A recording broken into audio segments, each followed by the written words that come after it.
Today I'm going to talk about fasting. Fasting is a religious exercise that you do staying away from food.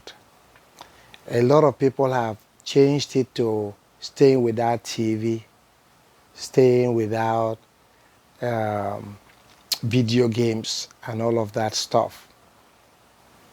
Uh, Fasting is staying without food or drinks. There are different types of fasting.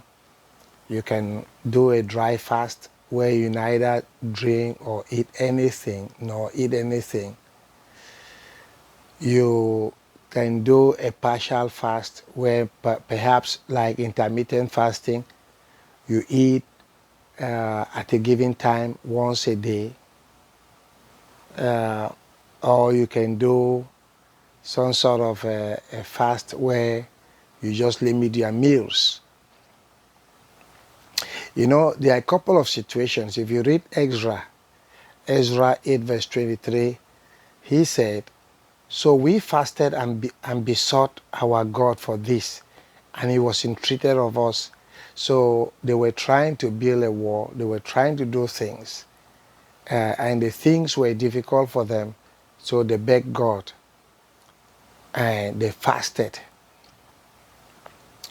You know, fasting is like you want to go to Paris, but instead of taking a car, you take a plane. Now, listen carefully because I'm going to bring out a few things. You see, in your fast, you need faith.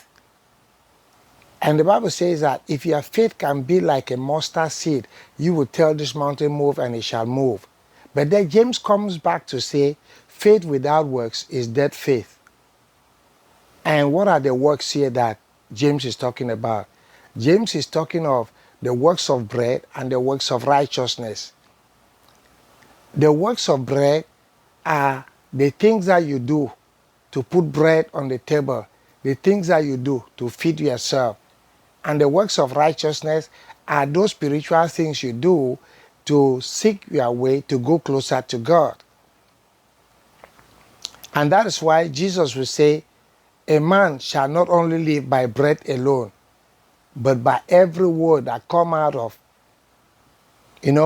by every word, shall not live by bread alone.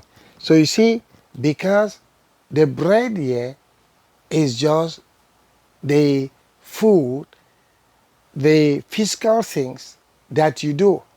Now, let's go back to fasting. And at a given time, Jesus said, this type of spirit can only come out by fasting and prayers. So there are certain situations in your life that you need to fast for those situations to go away. You need to fast. You can pray all the prayers on earth. You can go from one prophet to another to pray for you, but except you fast and pray yourself, it shall not work. But what type of fasting is accepted? Fasting where you are fasting but you are cheating people will not work. Your prayers will not work. Fasting where you stay without food and you don't care about the poor, you don't care about the widows, you don't care about the widowers, you don't pay people visit in the hospital, you do none of that. That is not fasting. When you say you are fasting, it means you bring in the physical action of staying without food, but you also conduct some spiritual actions. That is what we mean by fasting. And if you do that, that is when your body, now the flesh, will be subdued and the spirit will be lifted higher. And at that time, your spirit can communicate easily with God and all your things. Even though not everything will work for you, but it shall be well.